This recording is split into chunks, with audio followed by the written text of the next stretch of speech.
হচ্ছেটা কি? কোন সময় উদ্ধার হচ্ছে কোন বাড়ি থেকে কোটি টাকার মদ, আবার কখনো উদ্ধার হচ্ছে কোন দোকান থেকে সিম কার্ড, বেনিয়মের সিম কার্ড উদ্ধার করছে পুলিশ। আবার এবার একেবারে এটিএম কার্ড, ব্যাংক অ্যাকাউন্ট থেকে শুরু করে সাধারণ মানুষের ডকুমেন্টস উদ্ধার করলো পুলিশ। দেখলেন সেটা লোকাল, তো এটা আমাদের কিছু লোকাল ইনপুটস ছিল, ঠিক আছে। Based on that manual inputs today morning Phansidewa PS conducted red. এখানে অনিল গোপ আছে, ওকে প্রাইমারিলি আমরা এখন ডিটেন করেছি। He will be forwarded to the court after arrest. এবং এখান থেকে আমরা বেশ কিছু সিজার করেছি, স্পেশালি এটিএম কার্ডস, তারপর বিভিন্ন লোকের bank accounts.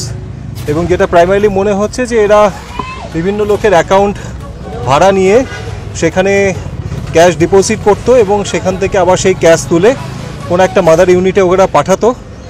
The entire process is still under investigation, বাকিটা পরে রিভিল করব, ঠিক আছে।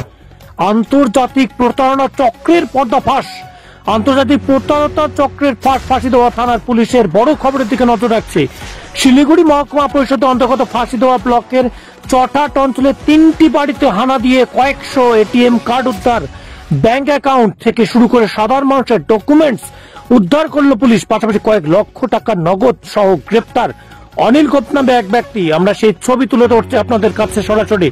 ঘটনায় চাঞ্চল্য ছড়িয়ে পড়েছে এলাকায়। জানা যায় গ্রামের সাধারণ মানুষকে টাকার প্রলোভন দেখাতো, আর সেই টাকার প্রলোভনের মধ্য দিয়েই আধার কার্ড, ব্যাংকের বই সহ বিভিন্ন নথিপত্র নিয়ে থাকে প্রতারণা চক্রের সদস্য। সেই মোতাবেকই বহুদিন ধরে খোঁজ শুরু করে পুলিশ। অবশেষে সেই গোপন তথ্যের ফাঁস হয়ে গেল। আন্তর্জাতিক প্রতারণা চক্রের পর্দাফাঁস করলো এবার ফাঁসিদেওয়া থানার পুলিশ। চিত্রটা আপনাদের দেখাই, দেখুন একবার। অনিল গোপ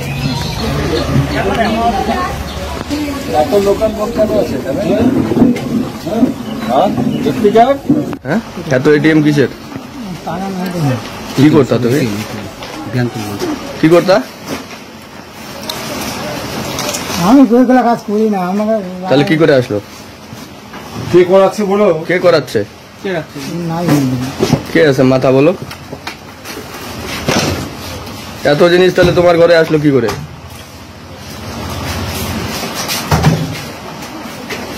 ঠিক আছে, এবং দেখে নি কি কি পাচ্ছি এখান থেকে। এখনো অবধি একজনকে ডিটেন করেছি, আর বাকি আরো কয়েকজনেরও খোঁজ চলছে, যেটা আমাদের প্রসিডিওর আছে। মেনলি বিভিন্ন ধরনের এটিএম কার্ডস পাওয়া গেছে, আধার নাম্বার পাওয়া গেছে, ব্যাংক অ্যাকাউন্ট ডিটেলস পাওয়া গেছে, বিভিন্ন ধরনের সেভিংস অ্যাকাউন্ট, কারেন্ট অ্যাকাউন্টসের পাসবুক পাওয়া গেছে, চেকবুক পাওয়া গেছে। মেনলি যেটা হতো, এরা মানি ট্রান্সফার করতো, মানি ডিপোজিট করতো নিজের কমিশন রেখে। এখন অবধি প্রাইমারিলি এটুকু পাওয়া গেছে। আরো কতজন থাকতে পারছে? এখনো অবধি মনে হচ্ছে আরও অ্যাটলিস্ট 3-4 জন এর মধ্যে জড়িত আছে লোকালি। এর বাইরে কি আছে সেটা আন্ডার ইনভেস্টিগেশন, আমরা এটা পরে বলবো। কিছু সামান্য কিছু ক্যাশ আপাতত সিজার হয়েছে, নিয়ারলি 50,000 এর মতো ক্যাশ সিজার হয়েছে। সেটা inter seizure list will be prepared in presence of the seizure witness, ঠিক আছে। এটা এখন ডিটেলে আমি শেয়ার করতে পারছি না। অ্যারেস্টের প্রসিডিওর চলছে, আজকের মধ্যে অ্যারেস্ট হবে কিনা যায় না, but very soon.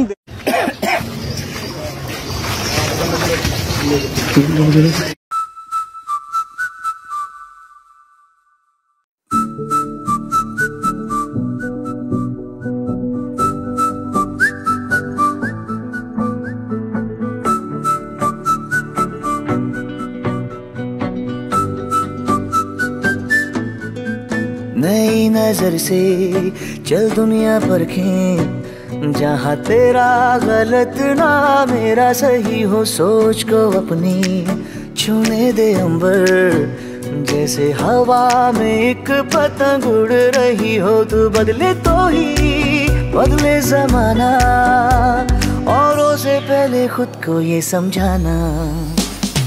92.7 Big FM, तुम बदल के तो देखो। 92.7 Big FM, तुम बदल के तो देखो। 92.7 Big FM, तुम बदल